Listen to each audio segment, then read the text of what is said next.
Since the magnetic field is constant, this just becomes d dt of BA.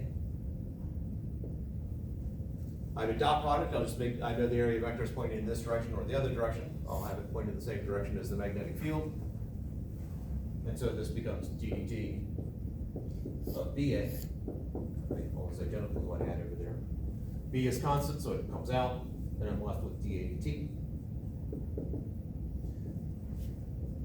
A is length times width. But my length is constant in this scenario, so I pull that out, and I'm left with dW dt. And dW dt is just how fast that wire is moving. So this EMF that is produced by having this wire move comes out, if it's moving at a constant velocity, comes out to this nice little formula, BLEV. Now the Princess Bride reference is that at one point in there, there's a debate between the actor, I can't remember the Magical Merlin, Magical Light, wait. Been too long.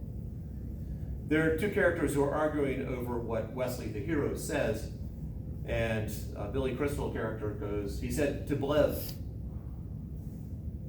and his wife thought he said true love, but to BLEV. It was a reference to this. One of those hidden physics things. This EMF that is produced is known as a motional EMF. It is a voltage that is produced just by having a conductor moving through a magnetic field. I happen to have a conductor here. There's a magnetic field running through the room because, well, the Earth's got a magnetic field, and the magnetic field is running roughly that way. So I take this wire and I drop it. Because I'm taking this conductor and dropping it perpendicular through a magnetic field, or at least not parallel to it, I produced a current in that. I produced a motional EMF because I had this conductor moving through a magnetic field. In which direction, assuming that's north, and same as the direction of the magnetic field, in which direction is the current moving on in this pipe? Well, I don't have the changing of the flux guide really to help particularly here, but let's think about it this way. As this falls, think about the protons. Protons are going down that way. My magnetic field is going that way. So my thumb points in the direction that the protons are forced, which would be east. Now we know the protons are not going to be moving east, but the electrons will be moving west. But ultimately, I am producing a current that is going in the eastward direction. Let's make sure I did that. So protons going down, the magnetic field is going north, the force is indeed that way.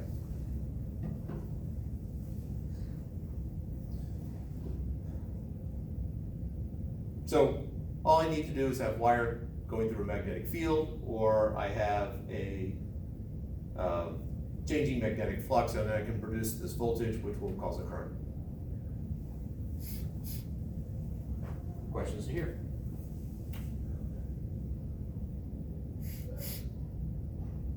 I'm a little confused how you said you were talking about protons and electrons, not like velocity. Why is that?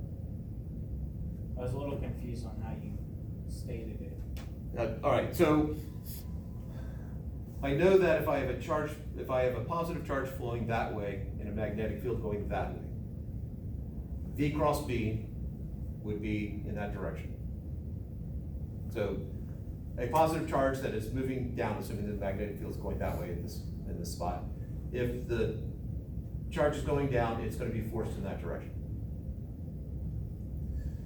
In this bar, I know that the protons will have a force in that direction because of the Earth's magnetic field, but they're not going to move in that direction because they're pretty much fixed in the atom. But the electrons will be forced in that direction. So we will get charge flow with electrons going that way. probably not a significant amount in reality, but they're still going in that way. And electrons flow opposite direction of current flow. So the current would be flowing that way. So you don't actually need a complete circuit for current flow? Not if you've got a conductor going through a magnetic field. I assume when it stops, everything will spread out again. Yeah. The two things that can make it stop, suddenly the EMF disappears, then things would go back to normal. Or if it's falling long enough, you basically have this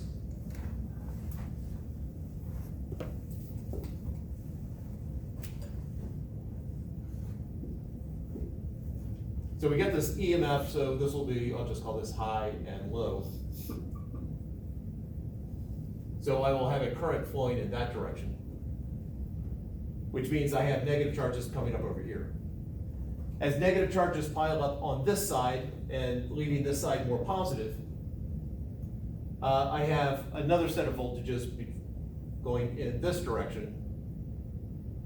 So I've got this, because of the separation of charges, I got a high voltage here and a low voltage here. And so charges will flow until basically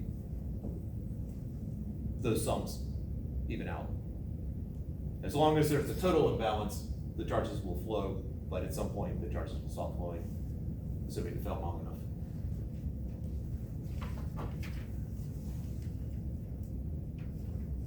And then when it stops, everything goes back to where it was.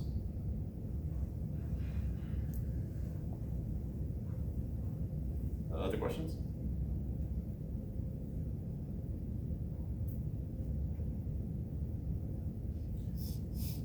All right, why don't we go ahead and we'll take a break here, stretch legs, we'll come back and we'll bring in the solenoid and explain what you did 2 days ago.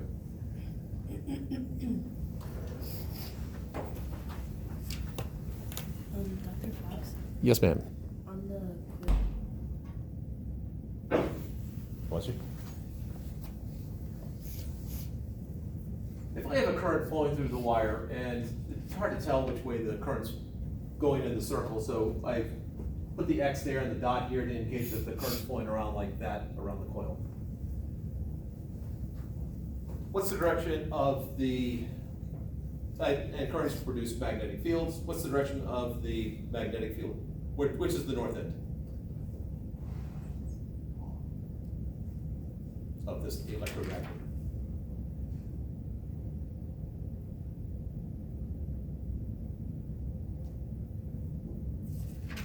And to help you, it's either left or right. Those are the two choices.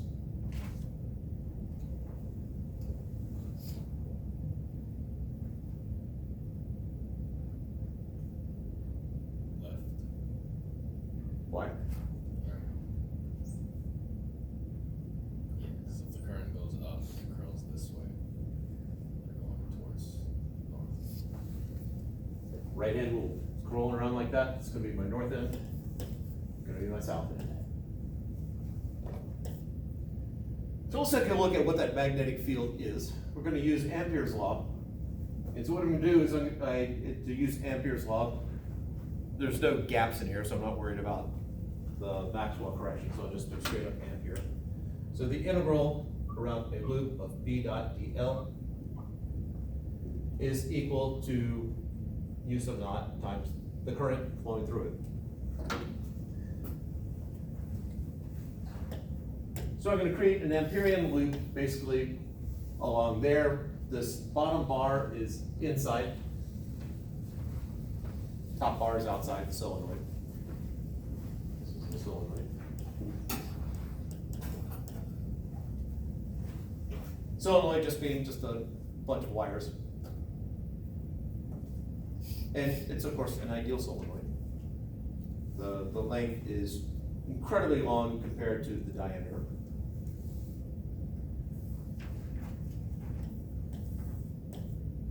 So something like L. Some diameter D. So when I do this Amperian loop, if I look at it, I have some length along here, which I will just label, let's go sort of fancy L that way. I got a width here, which I'll just label W. I have all these wires that in this particular, since I did it on top, all of them are going in, the currents are flowing into the board.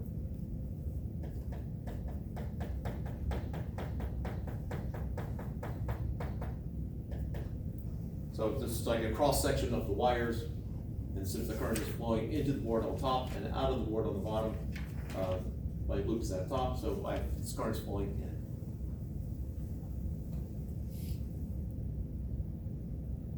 I need to do a line integral here.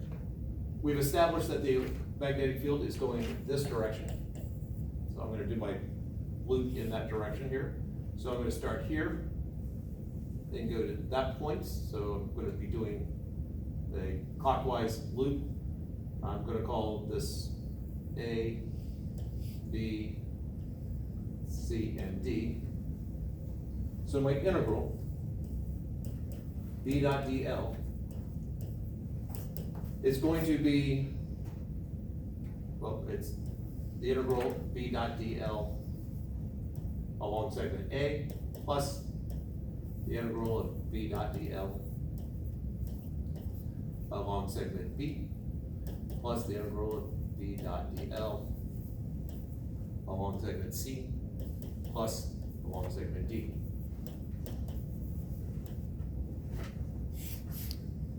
And that should be equal to, and that's equal to U sub naught times the current that's running through my loop. Well, the current running through my loop is going to be, well, however many wires I've got here, times I. So I'll just, N I.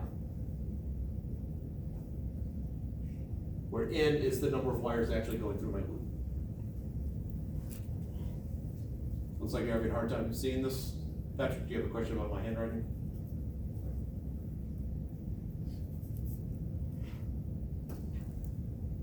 Let's take it piece by piece. Now, if my solenoid is long enough and I'm somewhere in the middle, that the magnetic field should be pretty much the same anywhere along this path right here. So this, well, B and DL are in the same direction, so my dot product goes away and it's just B times DL. B is it's constant along that path, and so that first one just becomes B times L. Length of my square or rectangle. Plus. Well, if we look at the individual wires for just a moment.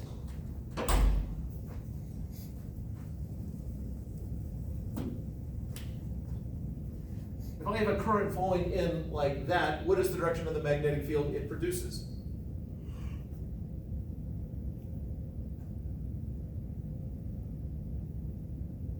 Current flowing this way produces the magnetic field going which way?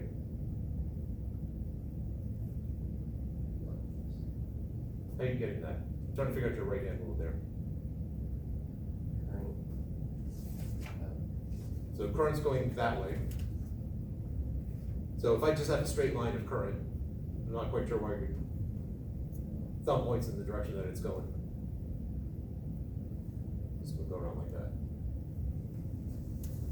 Oh, So you're correct to use the right hand rule. However, current's flowing in like that. It's going to produce a magnetic field going in that around like that. Right. Maybe clockwise? Yeah, around like that. Yeah. what's the I knew there was a contradiction with what we had over there. What's the definition again? Of that? What's the rule? Yeah, I don't think I have to write it down. Okay, if I just have a single line of wire, the thumb points in the direction of the positive charge flow or the current flow, fingers curl in the direction of the magnetic field. I have a wire right next to it, creating its own magnetic field going clockwise.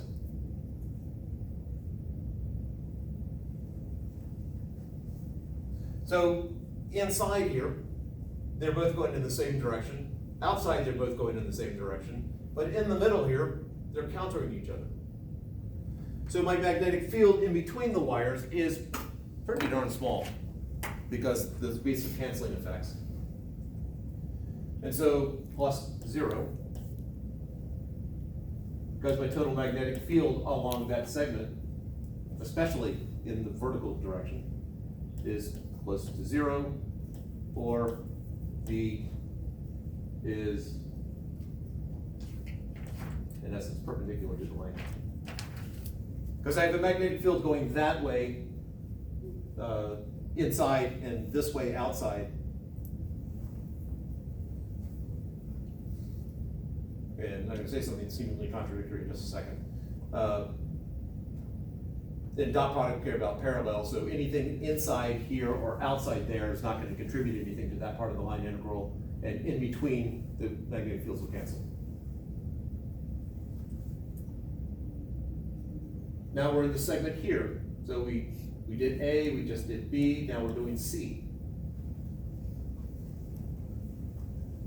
So in this situation, it looks like I got a magnetic field going to the right. They would add up. But realize, I got another set of wires here. This is producing each producing their own magnetic fields. So this is producing a magnetic field that's coming out, going like this. And this one's doing the same. So in the middle here, they're both all in the same direction, so the total magnetic field going that way inside. But realize that it's more than just that small circle here, that this produces a magnetic field going farther out. So I have the magnetic field from the top wires going to the right, and from the bottom wires going to the left. It is definitely weakening the magnetic field here. Now, is it 0? No, in reality, no, it's not. But if I'm looking at an ideal solenoid, so I've got an incredibly long length compared to the diameter, well, it's close enough to 0 to count for our nice ideal case.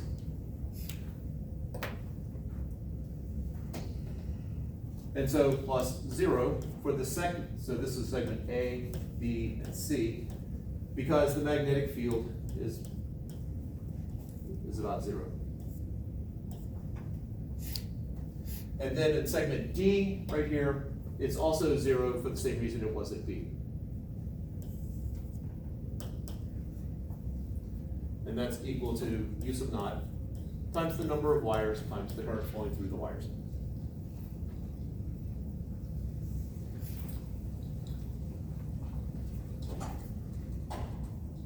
Questions there?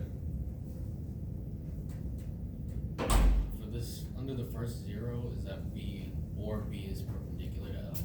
Yes.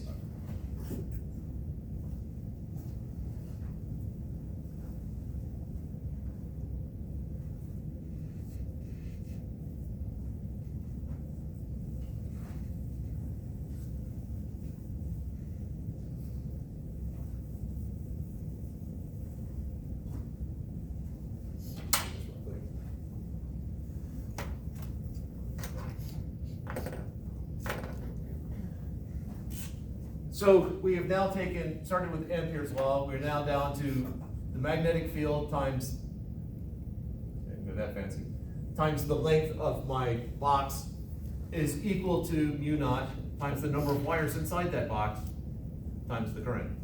If I divide both sides by L, I get B is equal to mu naught N over L times my current. And this is the number of wires per unit length. This is the wire density.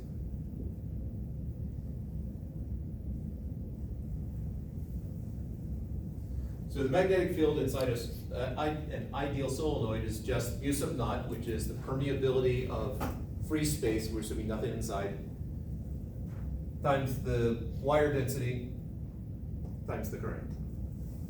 So all that going through and counting the number of wires, to begin with, that was to find the diameter of a wire. From the resistance, you'll find the length of the wire. From the diameter of the loop, you'll know the average size of a coil, and then from that, you will figure out how many coils there actually are, And that number of coils per length is in essence N, little n.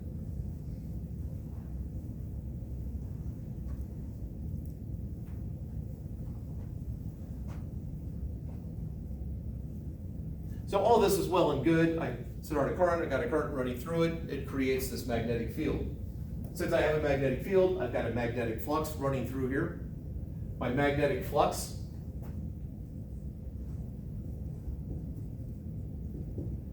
well, this is the magnetic field, we're going through a loop. So the magnetic flux through a single loop, put a little subscript 1 for that, is going to be mu naught Ni, that's my magnetic field, times the area, which is 1/4 pi d squared. Since I define d and not r, so I went that route. Or for those who like radii, use of naught in so I pi r squared. So that's my magnetic flux through one coil. Now I've got a whole bunch of coils there, so phi sub b for the entire solenoid would be n, where n is the total number of coils. I want to put n sub t for total. U sub naught n I pi r squared.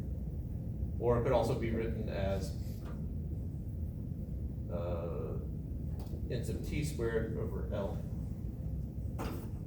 U sub naught n actually. Yeah, L is the total length.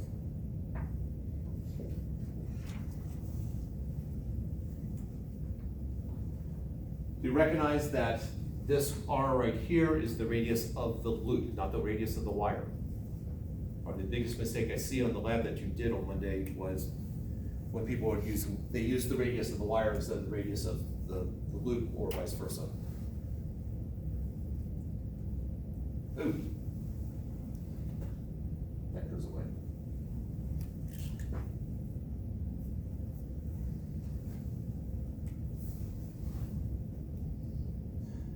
Now, on the first page of the lab, I gave you a much longer formula for